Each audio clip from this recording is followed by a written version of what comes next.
MQM की नाराजगी के बावजूद वज़ीर आला सिंध ने बल्दियाती इलेक्शन का दूसरा मरहला 15 जनवरी को ही होने का यकीन जाहिर कर दिया। सस्ते आटे के स्टॉल्स पर 65 रुपए फी किलो आटा मिलने का दावा। कराची में बल्दियाती हल्काबंदियां ना होने पर नाराज एमक्यूएम को मनाने की कोशिशें। वफाकी वजीर अयाज सादिक का अमीनुल हक से टेलीफोनिक राब्ता। वज़ीर आज़म की तरफ से तहफ़्फ़ुज़ात दूर करने की यकीन दहानी करा दी। अयाज सादिक कल कराची पहुंचकर मुत्तहदा क़यादत से मुलाकात भी करेंगे।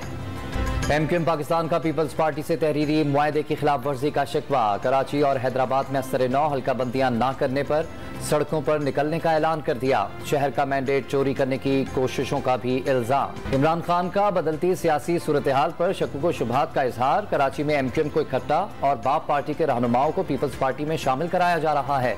चेयरमैन तहरीक इंसाफ की सहाफियों से गुफ्तगू। और वज़ीर आज़म की ज़ेर सदारत कौमी सलामती कमेटी का इजलास कल फिर होगा। अंदरूनी सिक्योरिटी की सूरत हाल और मुल्की मईशत पर अहम फैसलों का इम्कान।